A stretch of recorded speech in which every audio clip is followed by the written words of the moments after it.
Hi there, I'm your host Cory McKane, and I want to welcome you to the In Fitness and in Health podcast, the best podcast out there for, well, everything fitness and health.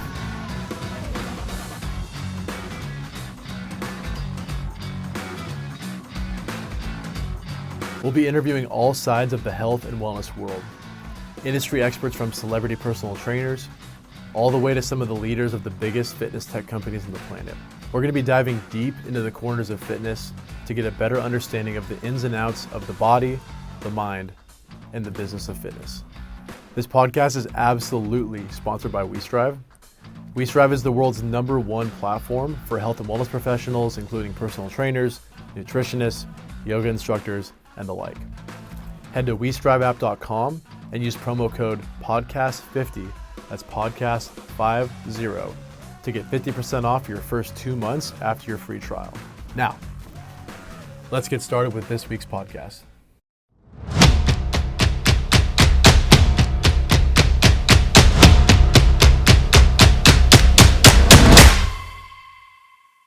All right, sweet. So I'll have like a full intro that I'll add into it later on. But if you want to do a quick intro for yourself, we'll go from there.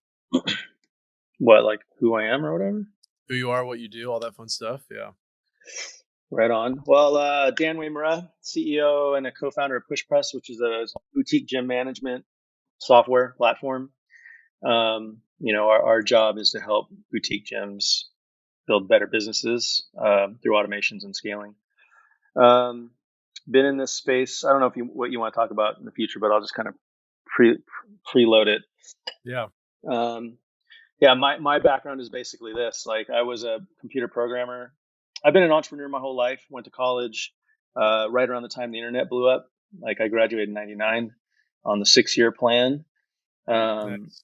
Right when I graduated, I started a startup during the .com boom bubble, which blew up with the bubble.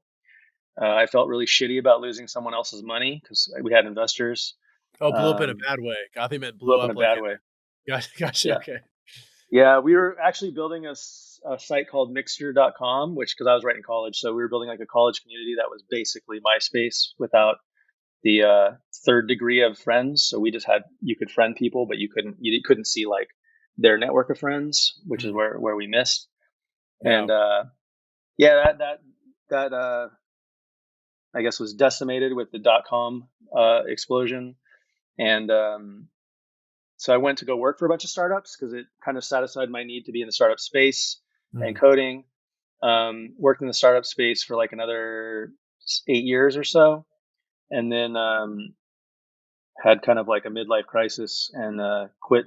I was working at MySpace at the time. I was probably like 30 pounds overweight, and sitting and coding all day long, drinking Coca-Colas. And then I quit, joined a gym.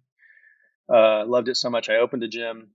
And then once I opened the gym, I realized the software was not what I knew I could build, because I was a software builder, and the rest is history. Yeah.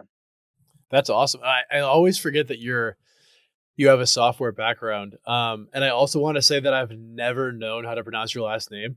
And I always just say Dan, and wait, can you say it again? It's like W-A-Y Mura. We can get super technical. Maybe this is like the blurb you use for the intro. But if you want to get super Japanese, this Japanese name, it's technically supposed to be U-E, not U-Y-E, and it's supposed to be pronounced Uemura. That's way cooler. So if you want to sound like a samurai, you say Uemura. Okay. There you go. Sounds Do it. good. Do it for me. I'll start telling everyone that's your last name. So there we go. Yeah. You have to say it with that vigor. Well, I've always just said Dan. I've been too scared to say your last name wrong, and then I always forget to ask you how you pronounce it. So, I totally forgot you had a coding background though, which definitely helps. With PushPress, do you do any coding yourself, or do you leave that to the coders? It's getting less and less, but I probably literally wrote almost 1 million lines of code for PushPress. But now the cool thing about being an entrepreneur, and this is like the journey you're on, and if you're a fitness trainer or a gym, it's the same thing. You should get to the point where you can hire people who are better than you at everything. So now it's like my engineering team is like, the shit they're doing, I can't even participate in. So slowly they're like putting me in a corner because I like to code. And just Yeah. like slowly, it's like they're taking these things away from me because like they're making it more complicated than I understand. They're using different programming languages. It's way over my head at this point. Yeah. Got a fire truck here. So yeah, I still do code. I actually just worked on a partnership app with a nutrition company for us recently. That was the last thing I've coded. Just went live today. But I'm busy running the company now, more so Yeah, I think doing that's true. podcasts and shit. Exactly. I think that's true in both the tech and fitness world. If you're a personal trainer, if you own a gym, whatever, like it's just figuring out that point where you're like, I shouldn't be doing this anymore. And for me, I realized that early on with videography and photography. I just realized I had this big old camera that I bought, which you don't need that big of a camera. And I would just take it everywhere and do it. And the videos look like shit. And I was like, you know what? And now that I hire photographers to do it, it's just beautiful. But my thing that you have, my thing is I love designing products. So I love doing that. And that's your coding. Um, what would you say as a gym owner is the equivalent of that? Like, at what point as a gym owner were you like, I need to stop doing X and Y and then hire someone for this?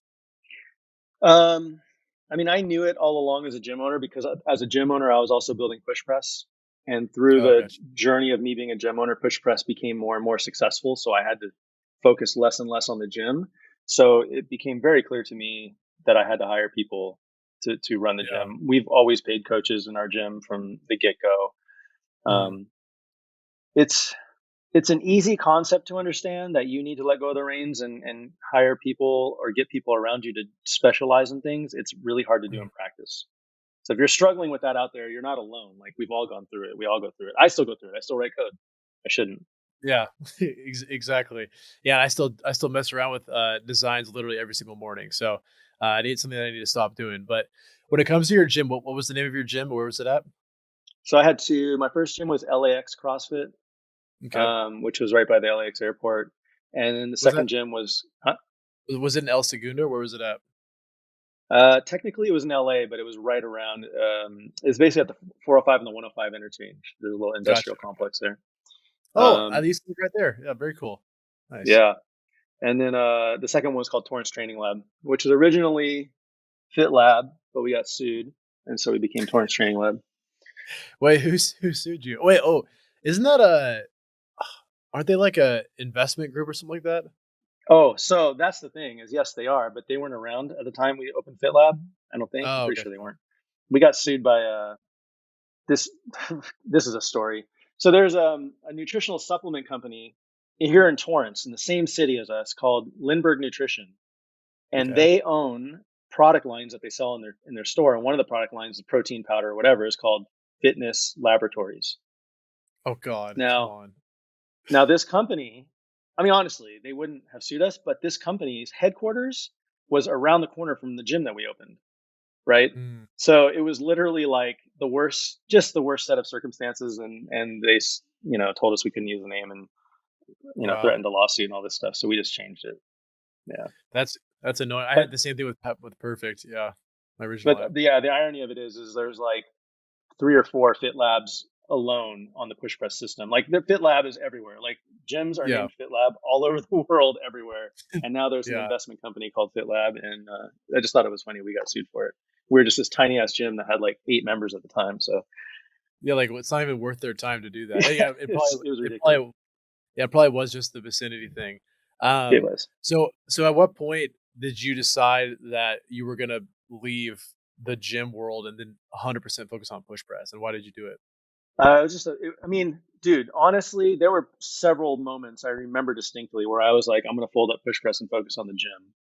It Mhm, was just out of necessity. Like push press, we knew it had the potential of being big, but it was more of a home run play, and the gym was like we're hitting singles and doubles over there. mhm. So yeah, I mean, honestly, there was many nights where I was like, push press is never going to take off. This is so much work. Nothing's happening. I'm out, right? But we Yeah, stuck it through. Luckily, I had 2 other partners, and it's almost like a workout buddy, right? Like when you don't want to go to the gym and your buddy's like, "Yo, get your ass down here. We're going." It'd be the same yeah, thing. On any given time, one of the three of us might have been feeling a little bit about the company, but the other two were like, "Yo, get your shit together and let's keep working." yeah, Saw it through, and it just became inevitable at a certain point. Like my time became more and more needed on the push press side, and I just had to make. It wasn't even a choice I had to make. It just was the case. Yeah. And did you just hand over the reins to someone else, or did you sell the gym, or what was that process like? Yeah. So luckily I partnered on at the last gym with two of my friends, Jamie and their sisters, Jamie and Lexi Hagia. And they're super embedded in the gym space and they love the gym. And yeah, they just bought me out of my shares for the money I put in, and now they're Oh, still cool. running it today. Yeah. Did they use PushPress? Perhaps PushPress client number one.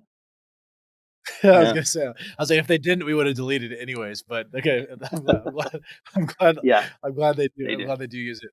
So when Absolutely. it comes to push press, like if I'm a gym, like why am I using you guys? What am I using it for? I mean, let's kind of back that up because I don't like making podcasts any kind of a pitch, right? And I like Yeah. teaching things. Okay, And let's do it. so, like, let's talk about what software is, because I think a lot of gym owners this might go over their head, and fitness trainers too, right? What does WeStrive to a personal trainer? What is PushPress to a boutique gym owner? And Mhm, really, what it is, it's leverage, right? And this is the same concept of why you hire a coach or why you hire an executive assistant, because it mhm. allows you to leverage your time, because your time is the only thing you can't ever get back, and you don't even get to spend it. It's just taken from you, right? It, Ooh, that your time is makes me goes. sad. I don't like that. It's but it's the right way to look at time, because if you think Yeah. your time, I just wrote a blog post about this. I hear people all the time say time is my best asset. No, it's not. It's your greatest liability. It earns you nothing if you sit around idle, right? Okay. It's just spent. Okay. So anyway, what is leverage, right? Leverage allows you to spend your time focusing on the things that are important, but getting shit done that are, not to say they aren't important, but they aren't worth your time, right? Mhm, So if we go back in the gym space, dude, there was a time in the world where people had to collect gym fees manually.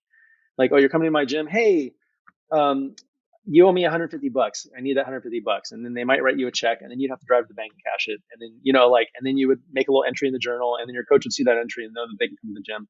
Fucking inefficient, right? Like, think of all the man hours wasted. mhm. So why should you use any software? To save you, to give you leverage, to give you time, right? Um, I think people focus too much on the cost of it, and they focus too much on like how much money it might make them. But the Mhm. time is why you use any software. So that's my biggest pitch. Like PushPress or any system, learn how to create systems and processes that are replicable, save you time, which allow you to focus. I love that, and I think that was the biggest thing early on is I was just trying to make a bunch of features for WeStrive. I was like, "This is a feature, that's a feature," and then I realized, like, at the end of the day, because when I use the software, I want to just I want to use it, be done with it. I want it to be nice and then done. I think just making it simple and really quick is the number one way to like just make an effective platform.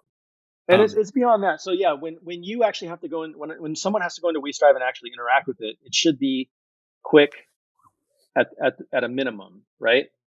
In my opinion, and one of our philosophies at PushPress is like, we're building software that I don't want you to use, right? Exactly, Like, exactly. think of it like we're spending a ton of time, money, and energy to write these little robots that do stuff for you.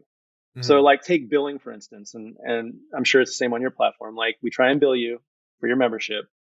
If your membership fails, you can't check into the gym. You know, if it does fail, it's automatically retrying. If it can't auto retry and collect that, it's auto reaching out to the customer, sending emails, sending text messages. If they don't mhm. act on that, then it's auto canceling a membership. It's like, those are all things that would have taken time and you could have forgot to do.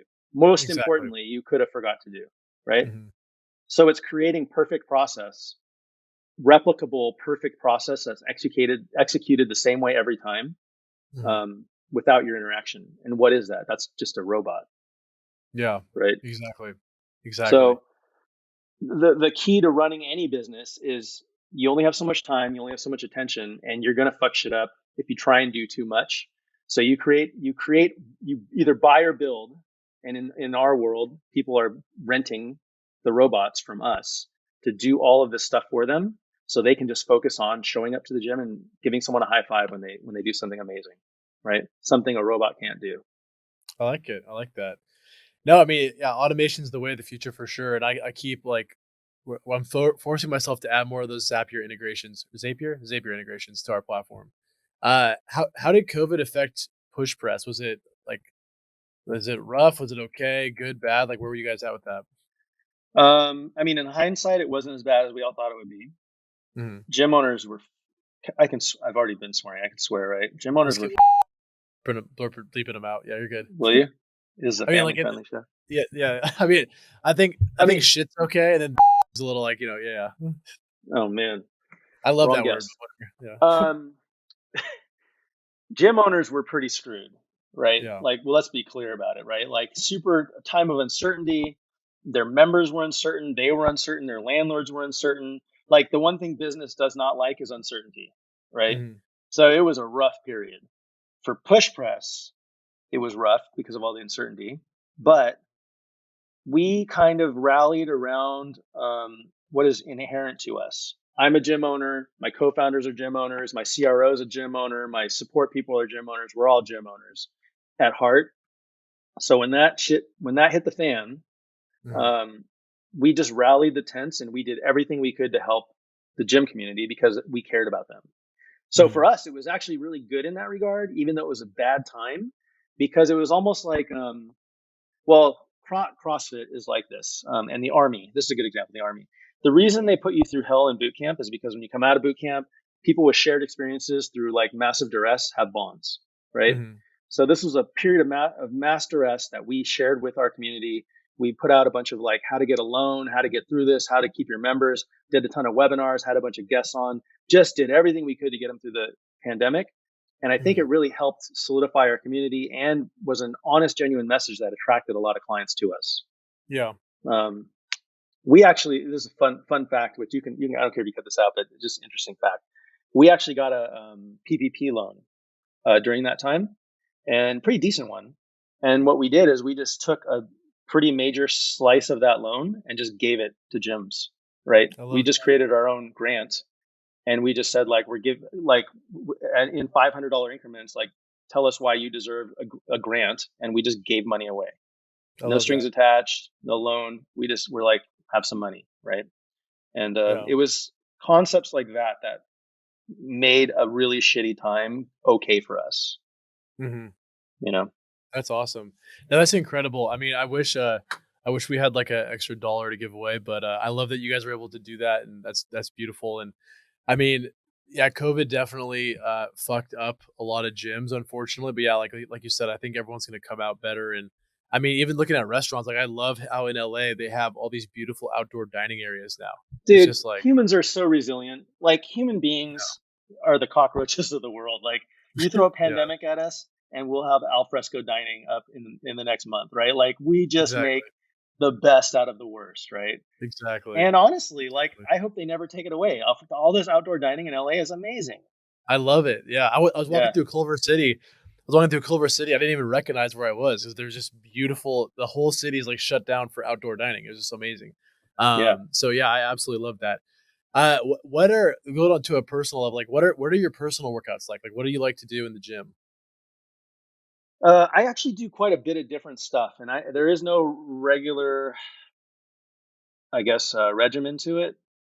I Mhm. built kind of a little CrossFit type gym out of my garage. It's pretty dope. I'm pretty proud of it. But Nice, nice, so we can work out there whenever we want. We nice, usually do some type of CrossFit type workout.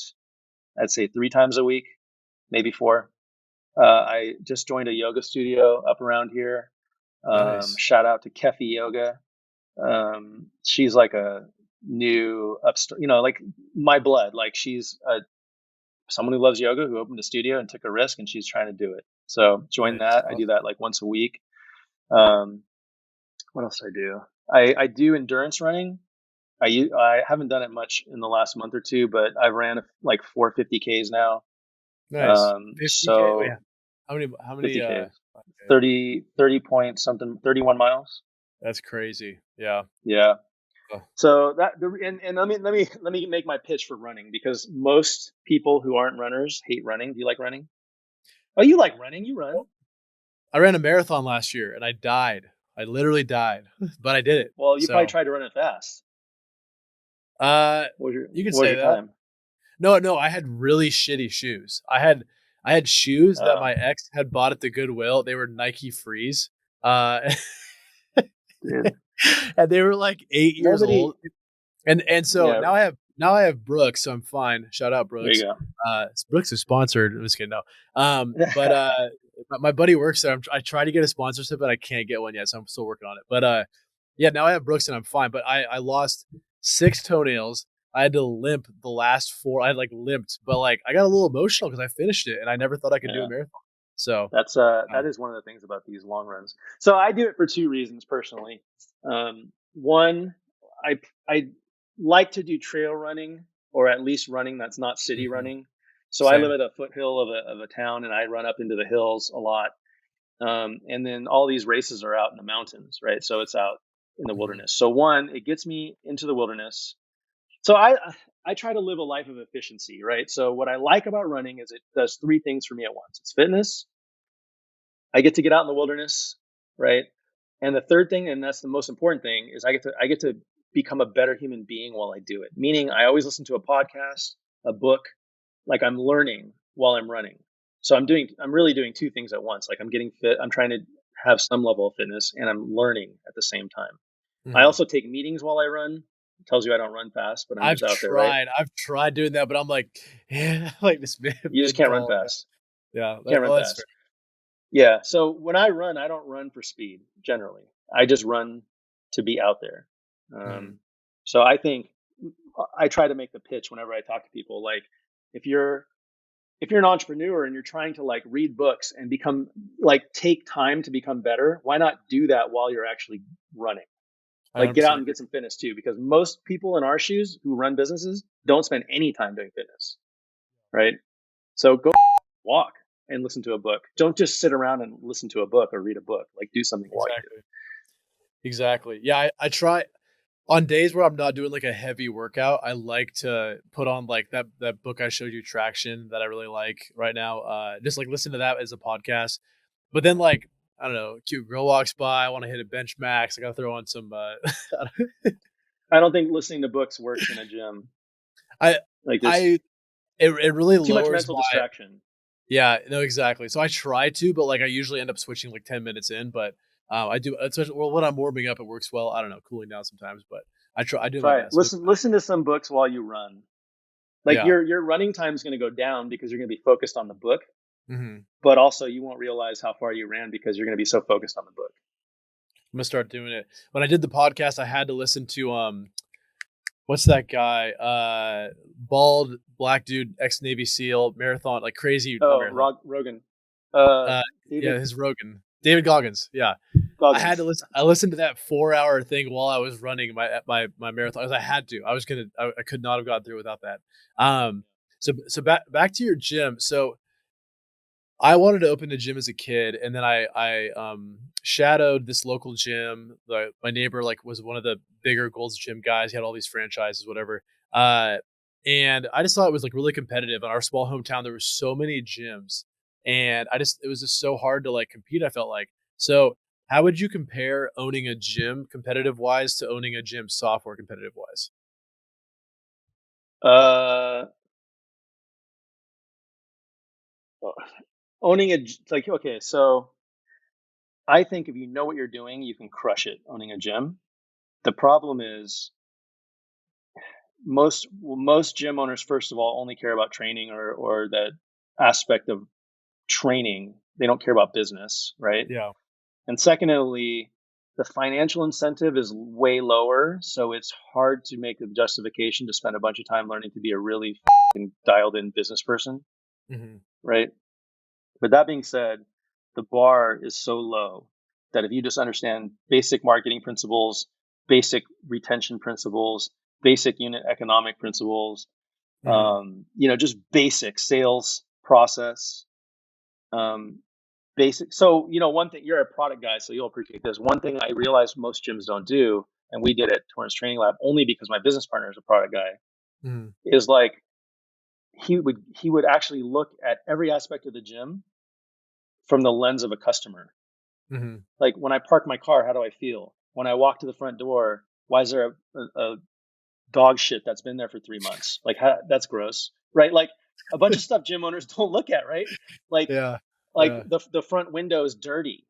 Did you Yeah. clean it? Can you put up a mural on it instead so you don't have to clean it and it looks super awesome? Like Mhm. those things, that whole experience of in-gym experience, I don't think most gyms pay attention to. They focus on like, oh, I got you a max PR on this, or I made you lose weight.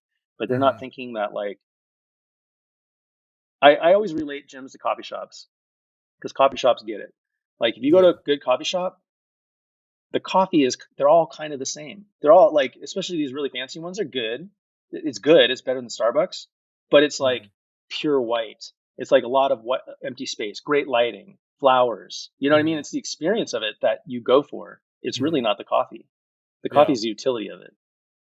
No, I totally agree. So And as you were talking, I was thinking about, like, everything I know that I do with WeStrive, like, yeah, like, automated emails and, like, product overviews and walkthroughs, and I'm like, I could crush owning a gym. Just the experience and, like, sending them a follow-up email and all that. Yeah, I think that's a big loss, but to your point, like, the push press could get you a ton of money, and then owning a gym, good money long term, but, like, pretty steady, but not, as massive a potential return, so that's a good you point. could have a really good lifestyle owning a gym, right?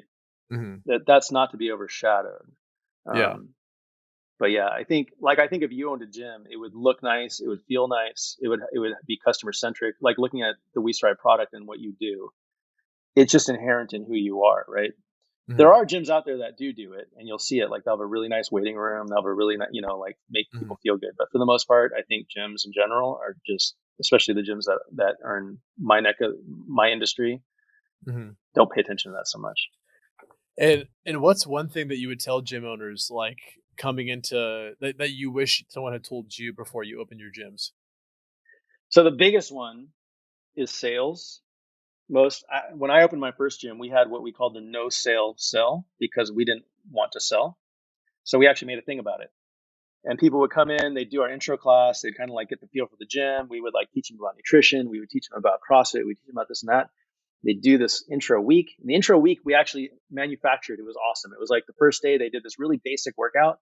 It was like push-ups, air squats, and a run, 4 rounds of it. And it literally would destroy everybody because they didn't understand that if you do anything hard, it destroys you, you know? Exactly. And then we set the whole week up. So the last day was that workout again. It was like a Mhm. retest, and everybody got like 50% better times. And Nice. again, it's because they didn't understand that once they understood what intensity was and they learned how to manage themselves through the intensity and, like they had experience of it, a whole week of experience of intensity, they could do it better. But I love that. they just saw it like, shit, I just went from 15 minutes to 10 minutes. That's Mhm. amazing. This shit works, right? And Mhm. then we go like, cool, thanks for the week. See you later. And just fucking walk and just leave them there. And I remember like to this day that you'd see people's faces like, what am I supposed to do? Like, is that it? Like it's over? And then Oh my like we would like literally give each other high fives like, oh yeah, like these people came up and talked to me after and joined. And we'd be like high five, like they wanted it, right? yeah. But we probably lost like 50% of the clients because they're like, I don't know, it's super cool, but they didn't, that was it. Like they just left. Yeah. So That's there's this funny. huge stigma in most of the world about sales is bad. But the reality is like those people came to my gym because they wanted something, and we literally showed them it. We gave them a taste of it. We showed them they can get it, and then we just let them leave. And they were probably more confused than anything. Like I wanted Yeah. to join, but I just because we didn't ask. Yeah, You know what I exactly. mean? Yeah. So there's ways of doing ethical sales, and this is the biggest thing I learned in the beginning of PushPress. There's ways of doing ethical sales, understanding what people want, understanding what their pains are. Can you solve them? If not, refer them to somewhere that they can. If you Mhm. can, you're doing them a disservice, or it's one of two things. Either you're doing them a disservice by being too chicken to talk to them about the conversation they need to have to become a member of your gym, or you don't believe in your product and you shouldn't be in business anyway, right? So if that's the case, then yeah, don't sell them and just go out of business. But if you do think that you know what you're doing and you're running a good gym or a training situation, then you're doing them a disservice by letting them not join if they need you, right? Yeah. So understanding sales is the number one thing I think. When you open a gym or you become a personal trainer, you're a salesperson. So just embrace it. And, like, I don't how think how would personal they trainers are as bad as gym owners. I think trainers are I mean, I always think I'm like, if I was a trainer, it'd be hard for me to like just go to the gym floor and just sell myself. I feel like I'd have to naturally get clients. So whenever I see trainers doing it, I mean, I've gotten annoyed at trainers trying to pitch me to be their trainer or their So client. that's But marketing. That's not sales. That's marketing. They're marketing you on the floor, right? yeah, That's different.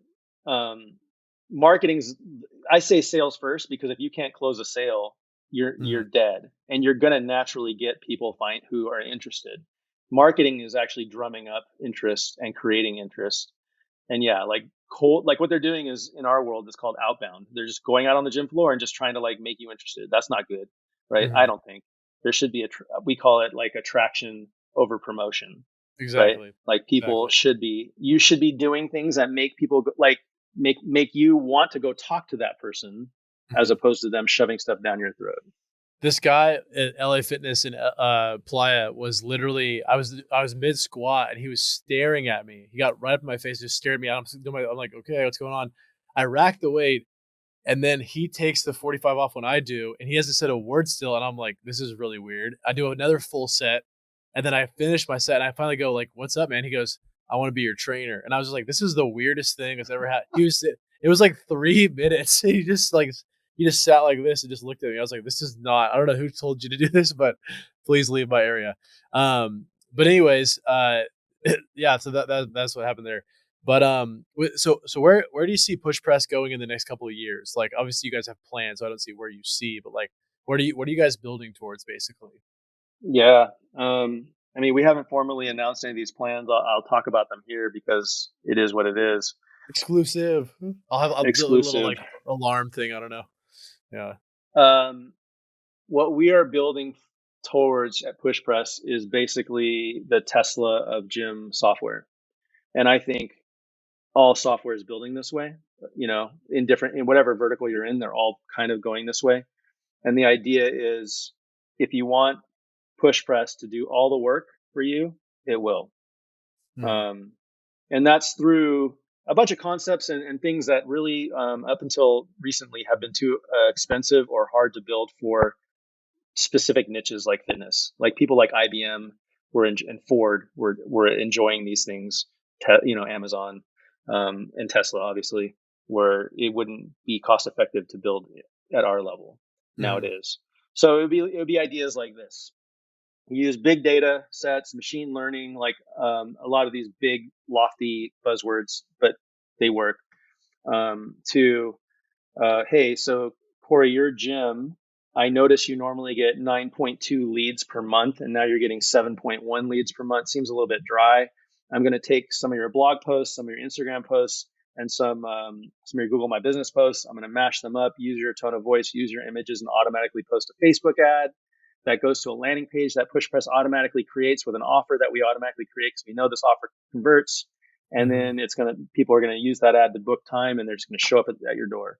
I love Once that. your lead funnel starts filling up, we'll take the ad back down. Mhm. So just you can think of that for every aspect of the gym. Reaching out to people, starting communications, driving. Oh, hey, this class is a little bit light, so let's send out some text messages or push notifications to try and get some people coming into the class or whatever. Upselling private training. There's a million things you can do to completely automate the entire gym experience from the customer, coach, and owner standpoint.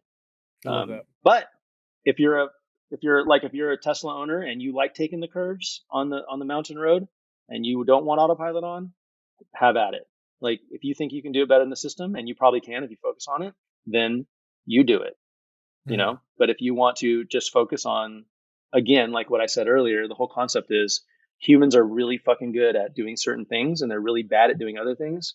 So if you want to focus on the stuff that you're really good at, then just dial in there and let the system do the rest. Boom.